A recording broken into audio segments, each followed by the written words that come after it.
Hello दोस्तों, नमस्कार। आज हम बात करने वाले हैं कि लास्ट 3 मंथ में हमारा बीएससी नर्सिंग में गवर्नमेंट कॉलेज पाने के लिए हमारी स्ट्रेटजी क्या होनी चाहिए। क्या हमारा स्टडी प्लान हो जिससे हमें इस बार गवर्नमेंट कॉलेज में सिलेक्शन हो जाए, इस बार हमें गवर्नमेंट में एक सीट मिल जाए। बीएससी नर्सिंग एंट्रेंस एग्ज़ाम में लास्ट मंथ जो हमारा स्टडी प्लान हो कैसा हो, क्या होना चाहिए study strategy for government college में सिलेक्शन के लिए, आइए देखते हैं। तो ये स्ट्रेटजी जो है यह केवल एवरेज स्टूडेंट के लिए है जो इस स्ट्रेटजी का यूज़ करके 120 में 110 ला सकते हैं। यानी इतना तो पक्का है, 100 के ऊपर आने वाला है अगर हम इस तरीके से पढ़ाई किया, हमारा स्टडी प्लान ऐसा हुआ, हमने इस स्ट्रेटजी का उपयोग किया। तो चलिए देखते हैं कि लास्ट 3 मंथ में कैसे करें स्टडी कि इस बार गवर्नमेंट कॉलेज में सिलेक्शन पक्का हो जाए। क्या रहेगी हमारी पढ़ाई का लेवल, क्या रहेगा हमारा स्टडी का प्लान, कैसे करेंगे हम रिवीजन, कैसे आएगा हमारा 110 मार्क, कैसे मिलेगा हमें इस बार गवर्नमेंट कॉलेज, कैसे हमारा एम 2026 में पूरा होगा गवर्नमेंट कॉलेज का। तो चलिए देखते हैं। तो हमें इसके लिए सबसे पहले आज 3 मार्च को यह वीडियो मैं बना रही हूँ। कल 4 मार्च होली है, जो कि होली के बाद 5 मार्च से हमें यह शुरू करना चाहिए। सबसे पहले हमें सुबह 5 बजे से उठना शुरू कर देना चाहिए। सबसे पहले हमें सुबह 5 बजे उठना शुरू कर देना चाहिए और उसके बाद हमें हर दिन पढ़ना शुरू कर देना चाहिए। जो हम टालते हैं, हमारे टालने की आदत कि हम आज नहीं कल पढ़ेंगे, कल नहीं परसों पढ़ेंगे, तो कल और परसों कभी नहीं आता है। हमें टालना बंद करके आज से ही अपनी पढ़ाई पे फोकस करना चाहिए। हमें अभी से अपनी पढ़ाई पे इतना फोकस करना चाहिए कि इस बार हमें गवर्नमेंट कॉलेज में सिलेक्शन पक्का मिल जाए। 2026 का हमारा जो लक्ष्य, हमारा जो एम है वह कंप्लीट हो जाए। देखते हैं, हमें कल कभी नहीं आता है, यह आप लोग जान लीजिए, कल कभी नहीं आता है। हमें जो करना है आज से और अभी से करना चाहिए। प्रत्येक दिन में हमें हमें इसे हावर्स में डिवाइड करना चाहिए कि हम कितने घंटे, जिसके अनुसार जो ठीक लगे वह उतने घंटे अपने हिसाब से डिवाइड कर ले। इसमें मैंने अपने अनुसार एक स्टडी प्लान बनाया है। अगर आपको अच्छा लगे तो आप इसके अनुसार भी डिवाइड कर सकते हैं अपने पढ़ाई के घंटों को। तो हमें प्रत्येक दिन, हर एक दिन को 3 घंटे हमें बायोलॉजी पे देना चाहिए। बायोलॉजी बहुत ज़्यादा इजी नहीं है, पर वह 1 से 2 बार पढ़ने के बाद हमें समझ में आ जाता है। उसके लिए हमें बायोलॉजी पे 3 घंटे देना चाहिए। 1 घंटे हम नया टॉपिक पढ़ें और रिवीजन, जो कि मोस्ट इम्पॉर्टेंट है, जिसके बिना कभी सिलेक्शन हो ही नहीं सकता, वह 1 घंटा हमें नया टॉपिक पढ़ना चाहिए और 2 घंटा हमें पुराना पिछला जो टॉपिक हमने पढ़ा हो उसे रिवीजन करना चाहिए। और मैं बता दूं, मैंने इसमें लिखा नहीं है, मैं बता दूं फिर भी, बायोलॉजी में जो वैज्ञानिक का नाम है और सन, इसमें मैंने लिखा नहीं, मैं भूल गई। वैज्ञानिक का नाम और उनका सन, उन्होंने किस सन में कार्य किया, उसे एक अलग से कॉपी पे लिख लीजिए। ये स्टडी प्लान अगर फॉलो करेंगे तो इस बार 2026 में आप लोगों का सिलेक्शन पक्का है। गवर्नमेंट कॉलेज में, एक अच्छे गवर्नमेंट कॉलेज में सिलेक्शन पक्का है। एक वैज्ञानिक का नाम और उनका सन, उन्होंने क्या कार्य किया है, वो हमें अलग से एक कॉपी पे लिख के याद करना चाहिए। और बाकी हमारे जो प्रश्न हैं, हम जो पढ़ते हैं, हमारी बुक्स, हमारी जो नोट्स है, उसे हमें रिवीजन करते रहना चाहिए। बायोलॉजी में 3 घंटे रोज़ के देना चाहिए पढ़ाई के लिए।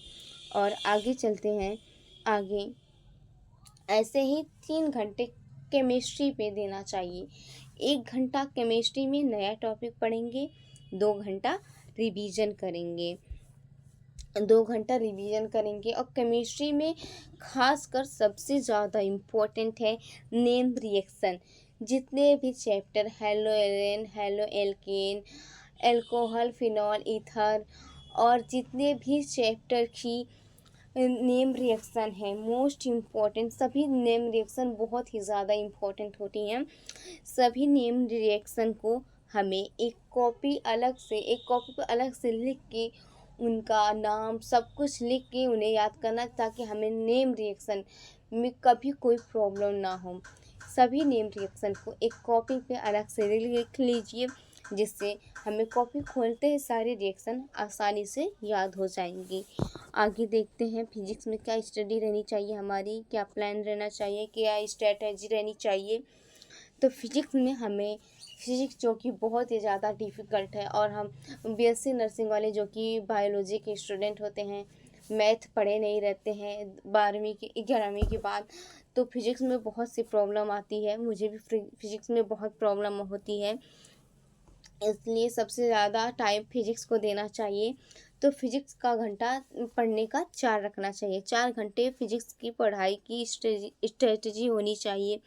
4 घंटे में 1 घंटे, हर रोज़ 1 घंटे केवल नया टॉपिक पढ़ना चाहिए, और बाकी के 3 घंटे में जो पढ़े हुए हैं उसका रिवीजन करना चाहिए। क्योंकि फिजिक्स में जो हम फार्मूले को बार बार रिवीजन करेंगे, उसका बीमा जो डायनेमिक्स होता है उसका बीमा, उसकी मात्रा, यूनिट्स, उसको यूनिट और डायनेमिक मात्रा और बीमा हमें याद रहना चाहिए। और मात्रा याद रहेगा आसानी होगी, फार्मूला याद रहना चाहिए। और जो थ्योरी बेस्ड क्वेश्चन आने वाले हैं नर्सिंग के एग्ज़ाम में, थ्योरी बेस्ड बहुत ज़्यादा, नर्सिंग में बहुत ज़्यादा न्यूमेरिकल सवाल 1 पेज 2 पेज लंबा नहीं पूछता है, आसान पूछता है, लेकिन फिर भी जो थ्योरी बेस्ड प्रश्न है हमें वह एकदम अच्छे से उसे याद करना चाहिए। और जो न्यूमेरिकल है फिजिक्स में, जो थ्योरी संबंधित प्रश्नों को लिख कर याद करें।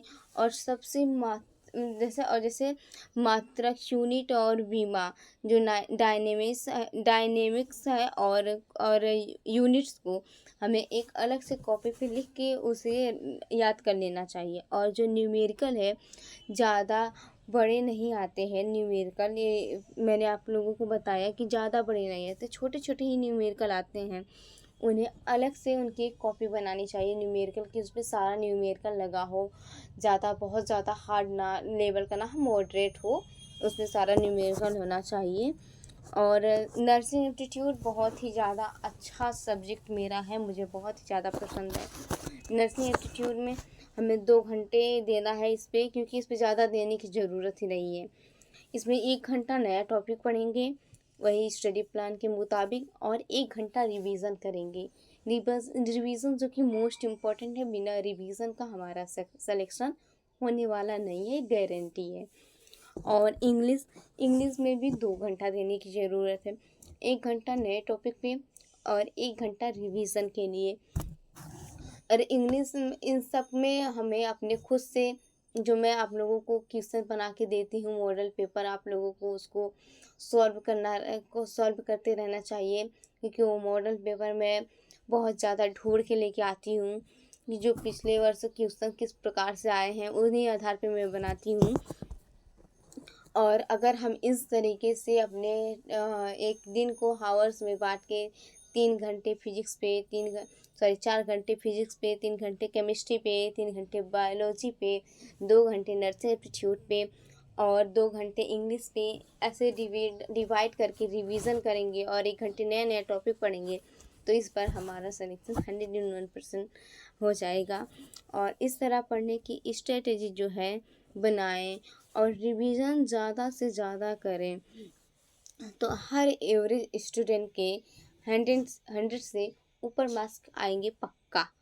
अगर आप अगर सभी लोग रिवीजन बहुत टाइम, अगर हम किसी चीज़ को बार बार रिपीट करते हैं तो हमें ज़्यादा उसे देखने की पढ़ने की आवश्यकता नहीं होती है। रिवीजन करते ही हमें सब कुछ आ जाता है।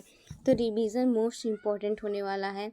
और इस बार अगर गवर्नमेंट कॉलेज में हमें सिलेक्शन चाहिए, हमें एडमिशन चाहिए, तो इसी स्टडी प्लान के मुताबिक, इसी स्ट्रेटजी के मुताबिक हमें पढ़ाई करनी चाहिए और इस बार गवर्नमेंट कॉलेज में सिलेक्शन पक्का हो जाएगा। यह हमारा स्टडी प्लान स्ट्रेटजी थी जो आपके अनुसार बीएससी नर्सिंग में गवर्नमेंट कॉलेज में सिलेक्शन के लिए मैंने बनाई थी। ये आपको पसंद आई तो वीडियो को लाइक करिए और कमेंट करिए। Thank you.